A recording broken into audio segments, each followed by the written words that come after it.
ईश्वर से प्राप्त सर्वश्रेष्ठतम वरदानों में से एक वरदान ये भी है कि जिसने आपको सताया, जिसने आपको कष्ट दिया, वो खुद ही मारा जाए।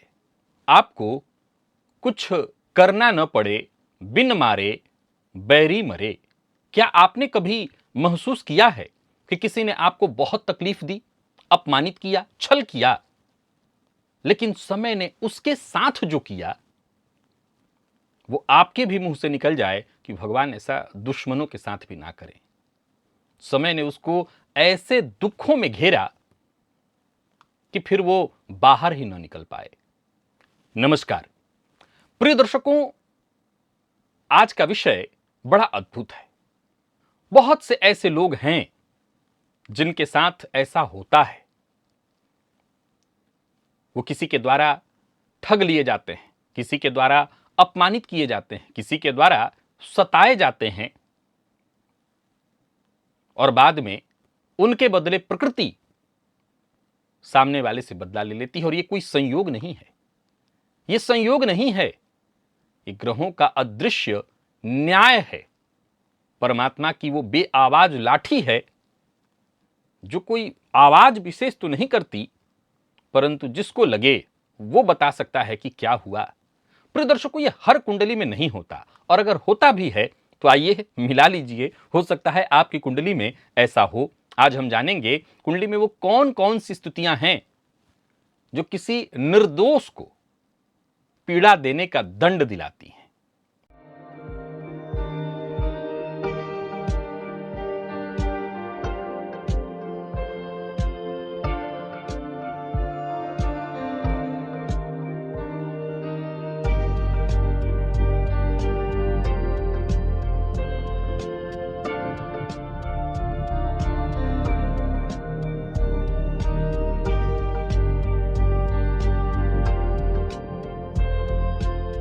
प्रिय दर्शकों, शनिदेव की चर्चा मैं गाहे बगाहे आप सबके सम्मुख करता ही रहा हूं। जन्म कुंडली के षष्ठ में यदि शनिदेव हों तो ये शत्रुहंता योग है।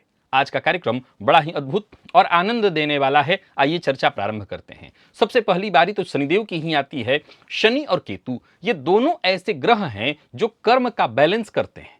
अगर किसी ने ऐसे व्यक्ति को दुख पहुंचाया हो जिसकी कुंडली में केतु चौथे भाव में हो, 12वें भाव में हो या कुंडली के 5वें भाव में हो, परंतु बहुत ध्यान से सूत्र को सुनिएगा और बहुत ध्यान से सूत्र को समझिएगा।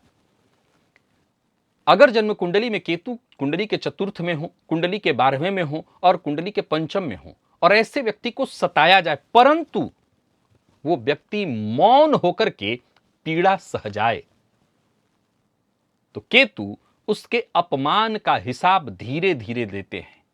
ऐसे लोगों के खिलाफ जब कोई अन्याय करता है तो उनके शनि, केतु इन कुंडली भाव में हैं तो उसके खिलाफ शनि खुद अपना न्याय प्रक्रिया चलाते हैं। और जब शनि की दशा इत्यादि हो तो वो चक्र शुरू होता है। साढ़े साती ढैया इत्यादि में वो चक्र शुरू होता है और ऐसा जातक देखते ही देखते तबाह हो जाता है। प्रिय दर्शकों, जन्म कुंडली में चंद्रमा यदि कुंडली के अष्टम में हो, द्वादश में हो या छठे में हो और पाप ग्रह से ग्रस्त भी हूं, गौर करिएगा, मैंने चतुर्थ में केतु की चर्चा की है। बीते दिनों एक सूत्र में केतु चतुर्थ में मैंने आपको बताया था कि ये कहीं ना कहीं आपके पूर्वजों का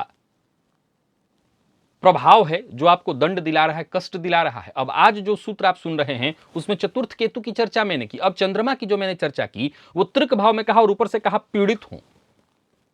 ऐसा व्यक्ति भावनात्मक रूप से ऑलरेडी टूटा हुआ होता है। चौथे में केतु, 10वें में राहु हो जाएंगे। ऐसा जातक नेता होता है लेकिन घर से कहीं ना कहीं जूझ रहा होता है। वो तो खुद ही दंड भोग रहा है, वो तो खुद ही। अब जरा समझिए, किसी को सजा हो गई है, किसी को आजीवन कारावास की सजा हो गई है। अब ऊपर से उसको और कौन सी सजा दी जा सकेगी? वो आजीवन कारावास तो झेल ही रहा है और सश्रम झेल रहा है। अब ऊपर से उस न्यायाधीश ने जिसने उसको ये जजमेंट दिया है, ऊपर से उसी के बराबर के अदालत ने जाकर के अगर ऐसा कहे या कोई आम भी कहने लगे कि नहीं इसको ऐसे नहीं ऐसे सजा मिलनी चाहिए, तो फिर वो जज कहेगा कि मतलब अब मैंने दे ही दिया, अब तुम विशेष आए हो यहां पर जजमेंट करने के लिए। परंतु ये ध्यान रखिएगा कि जन्म कुंडली में चंद्रमा इसी भाव में, जहां मैंने बताया त्रिक में, और पीड़ित हो तो आप मानसिक रूप से भयंकरतम परेशान होंगे, मैं ये जानता हूं।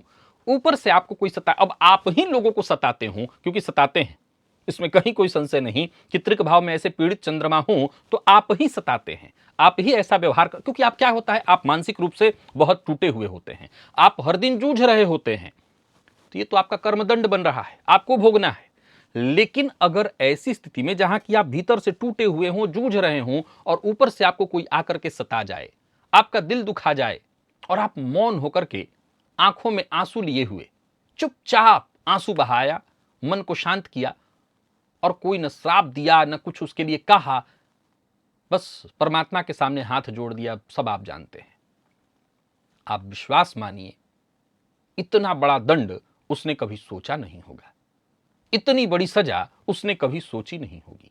ये जस्ट उस जज का अपमान है कि जज ने जजमेंट कर रखा है और एक आम व्यक्ति चला जाए कि अब आओ मैं सजा दूंगा। फिर तो राहु, फिर तो शनि उसको वो पीड़ा देते हैं, त्राहिमाम कर जाए।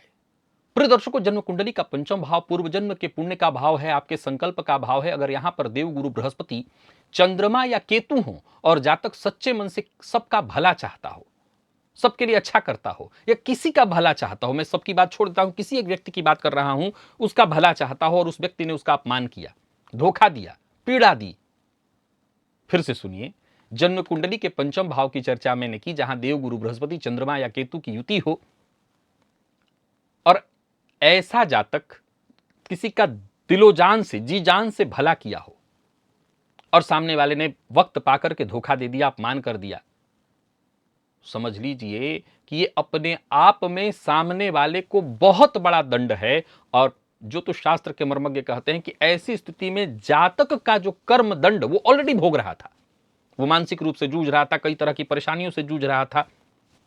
क्योंकि पंचम के गुरु में एक बड़ी समस्या क्या है आपको पता है, पंचम के गुरु भावनाश करते हैं। और ये भावनाश का सिद्धांत क्या है, वो यही तो है, मैं जो बीते दिनों आपको बताया था कि प्रकृति का दंड विधान इतना खतरनाक है कि वो दंड देने के लिए बाहर से किसी को नहीं बुलाता, वो आपके अपनों के ही माध्यम से आपको दंड दिलाता है। तो प्रकृति ने आपको ऑलरेडी दंडित कर रखा है। और मुए खाल की श्वास सो लौह भस्म हो जाए, आप ऑलरेडी प्रकृति प्रदत्त, प्रकृति के दंड विधान की धारा में चल रहे हैं, आपको दंड दिया हुआ है। अब ऊपर से कोई आया चौधरी बनने के लिए कि अब मेरा भी दंड सहो, और आप सह गए, तो प्रकृति ने कहा नहीं, अब इस व्यक्ति के साथ इतना भी ठीक नहीं है। यहां पर जो जज है उसका दिल पसीज जाता है कि अरे यार मैं तो दिया ही था दंड इसको, अब जो आ रहा है वही इसको घंटी की तरह बजा रहा है, रुको मैं बताता हूं। तो आपके कर्म का जो भोग है फिर वो उसके पास जाता है। और ऐसी स्थिति में फिर राहु, शनि इत्यादि की दशा आए, अष्टमेश की दशा आए, षष्ठेश की दशा, मार्केश लगे, तो ऐसे जातक की ऐसी तैसी फिर जाती है। अगर आपने सच्चे मन से किसी का भला चाहा, सच्चे मन से किसी को चाहा हो, प्रेम किया हो, उसको कभी चोट न दी हो, परंतु उसने जानबूझ करके आपको धोखा दिया, नीचा दिखाया। अब ये बात मैं प्रेम के मामले में भी कहूंगा, हालांकि मैं यहां ये कहना चाहता हूं कि सच्चे मन का मतलब सच्चे मन, यहां दोनों की तरफ से मैं ये कई बार लड़कियां कह देंगी कि मेरे साथ ऐसा हुआ, कई बार लड़के कह देंगे मेरे साथ ऐसा हुआ। नहीं, सच्चे मन का मतलब सचमुच सच्चे मन का। और ऐसी स्थिति में धोखा दिया, अब धोखा के पीछे भी तर्क होगा कि नहीं भाई माता पिता उसके नहीं चाहते थे, तो यहां विचारणीय रहेगा। लेकिन अगर ऐसा धोखा नहीं था, वो जानबूझ के दे दिया है, तब फिर वहां भी कुंडली में जब राहु की दशा, शनि की दशा, विशेषकर शनिदेव की दशा आए, तो उसको जूझना पड़ेगा अपने रिश्ते में। वहां पर उसको वो अपयश, वो दंड, इसे प्रकृति का अदृश्य न्याय सिद्धांत कहेंगे, जहां प्रकृति देती है। कई बार लोग आपको, अब आमतौर पर हर किसी के लिए कहना चाहता हूं, ये तो जिनकी कुंडली में है उनके लिए मैंने कहा, कई बार लोग आपको धोखा दे देते हैं, बीच में आपको छोड़ देते हैं। कई बार ऐसे लोग मेरे पास आते हैं जो ये कहते हैं कि मैं ऐसी स्थिति में सामने वाला था, उसके पास काम नहीं था, मेरे पास आया, मैंने उसको अपना माना, काम दिया, खूब वो पैसा कमाया, घर गाड़ी उसने सब बना लिया, और जब सब कुछ हो गया मुझे ही धोखा दे करके चला गया, मुझे ही नुकसान हो गया, मैं खुद जूझ रहा हूं। बस आप उसको कुछ मत कहिए, वैसे तो जिनकी कुंडली में ये सारे योग हैं उनके लिए तब तो 100% है, लेकिन जिनकी कुंडली के षष्ठ में शनिदेव हैं उनके ऊपर भी ये बात लागू होती है। आप उसको कुछ मत कहिए, आपको उसने त्याग दिया, आप स्वीकार कर लीजिए, ये लौटेगा, ये कर्म बंधन उसका बन गया है और ऐसा लौटेगा कि वो चाह करके भी किसी अपने को अपने आसपास नहीं देखेगा। आप यकीन रखिए, ग्रहों का ये मौन न्याय है जो बेहद अचूक है। अगर आपकी आंखों में आंसू किसी ने लाया और ऐसी स्थिति में लाया, कुंडली में शनि केतु राहु इत्यादि की ऐसी स्थिति है, चंद्रमा की ऐसी स्थिति है, तो जो परिणाम निकल करके आएगा वो धधकता परिणाम होगा, एक ऐसा परिणाम जो सामने वाले की जिंदगी को तबाह कर दे। तो इसमें भी कोई आश्चर्य नहीं। बहुत से लोग ऐसे होंगे जिनको ये सारी लाइनें बहुत अच्छी नहीं लगी होंगी। विश्वास रखिए, अगर नहीं लगी हैं तो इसका मतलब आपसे कोई गलती हुआ है, और अगर नहीं हुआ तो फिर आपको ये बातें बुरी नहीं लगनी चाहिए। अगर प्रकृति दंड विधान अपना बनाई हुई है और ऐसा ही दंड विधान है जहां आपको वो यही चाहती है कि भाई सब उसके अपने बच्चे हैं, वसुधैव कुटुंबकम, तो आप किसी के साथ कोई ऐसा अन्याय अत्याचार मत करिए। और अगर ऐसा लगता है कि सामने वाला गलत है तो उसका जजमेंट आप मत करिए, वो दंड उस परमात्मा को देने दीजिए, आप मत उसमें कुछ करिए, उसके ऊपर छोड़ दीजिए। और छोड़ दिया तो फिर सामने आपको मिल जाएगा परिणाम, और ऐसा परिणाम होगा कि आपको सोचने की आवश्यकता नहीं। मैंने तो देखा है, कई कुंडलियों पर आजमाया है और कई लोगों को दिखाया है। अगर आपके साथ ऐसा होता है तो कमेंट में अवश्य बताइएगा, ताकि मुझे भी पढ़ने को मिले। और ये साथ साथ बताइएगा कि कुंडली में कौन से ग्रह योग हैं जिसके चलते ऐसा आपके साथ हुआ। इनमें से जितने सूत्र बताए, क्या इनमें से कोई सूत्र आपके साथ कुंडली में है, आपके मिल रहा है? और मिल रहा है तो क्या आपको ऐसा महसूस अब तक हुआ अथवा नहीं हुआ? हुआ तो कब हुआ, किसके साथ हुआ, जरूर बताएं। मुझे इजाजत दीजिए, पुनः मुलाकात होगी। तब तक के लिए नमस्कार।